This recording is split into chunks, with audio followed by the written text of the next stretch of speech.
Alright. Joe, can you turn around, please?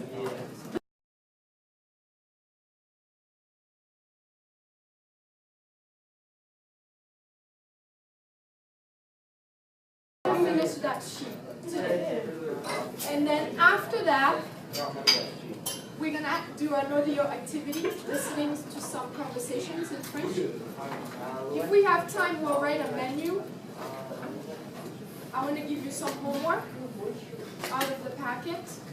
And then lastly, we'll sing the Alouette song. So we have a packed agenda for today.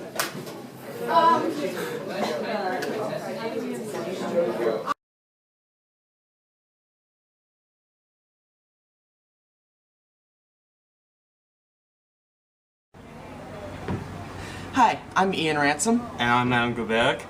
You just witnessed a video clip of a French class here at LVCP demonstrating both examples of conformity and nonconformity.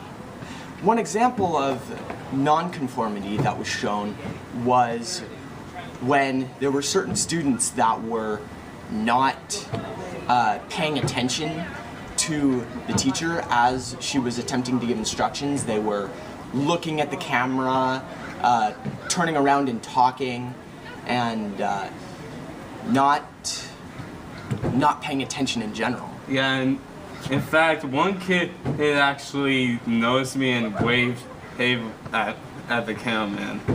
Oh. Which was me. Yeah, I should point out. Okay, so someone waved at you. That would be also a key thing of nonconformity, because they weren't just following the instructions set by the teacher. They were just more interested in what you were doing as cameraman than what they were supposed to be doing in class. Yeah, but also there was this one student who looked at me, and I guess any student would do this, but he looked at me and was like, "What are you doing?" And then afterwards he looked back and just did this nod to me.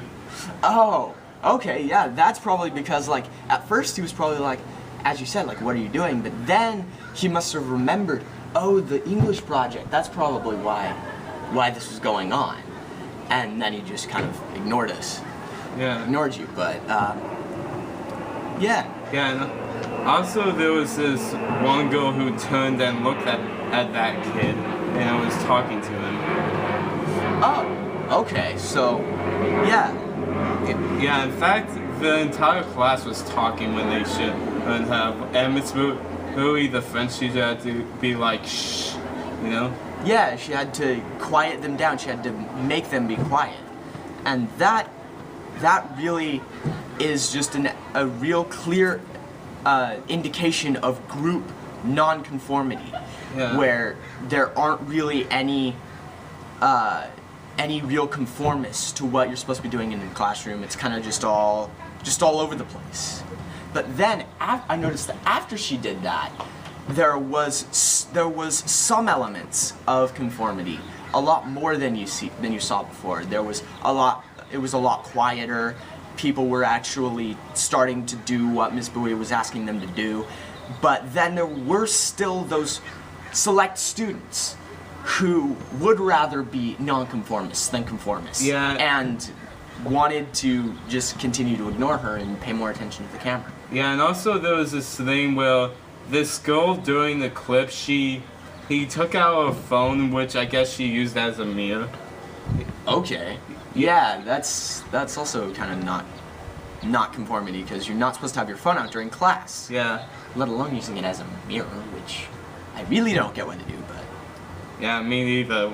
Just use your laptop or something like that is how I look at it. Yeah, it makes more sense. You're supposed to have your laptop out. Oh, better yet, just bring your purse here and bring a mirror. Yeah, that's a pretty good explanation. Yep.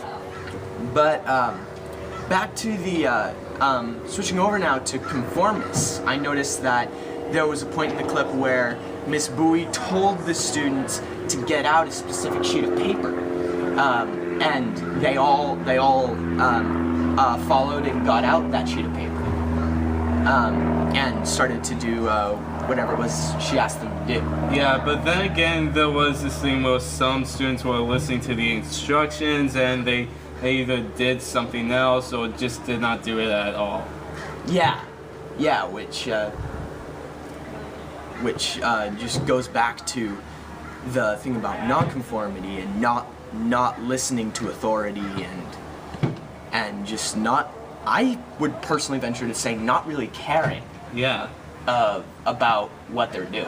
Yeah, but anyway, back to conformity, there was this thing where she showed a video and everyone was quieting down. Okay, so since she started to show a video, they started to conform and... Yeah. Okay, so I would venture to say that, at least in this class, there's a lot of nonconformity, but there are times where there are a lot of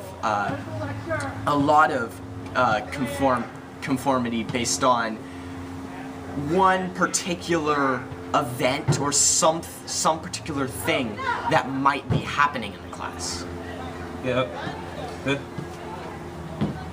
There was this thing though where like students were sitting on the counters in the back, and and oh, like they were sitting on the counters and not sitting at the desk? Yeah, and also during that video, one person was sharpening his pencil, which would just make a noise to distract the class.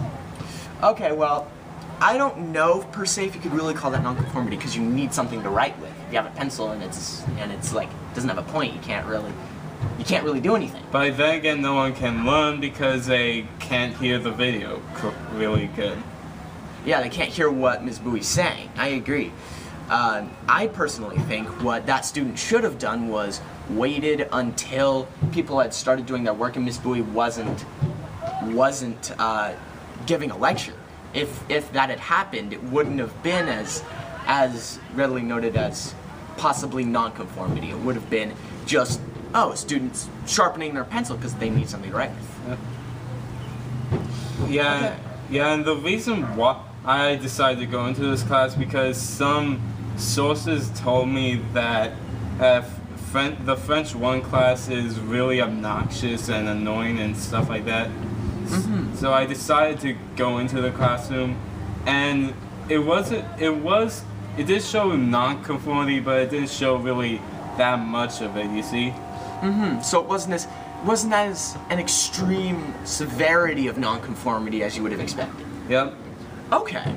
And another thing is, when I was talking to some people after I took the film, that the reason why they may have been quiet is because I was filming, and and this is just my thought, I'm guessing that they possibly were afraid that I might get shown to Miss Kelly or what's the bird called to show how bad the class is. Oh, yeah, that would be kind of weird to have to be on the bird call, but yeah, that's just an idea though. All right. Well, thanks for listening in, and thank you. Thank you.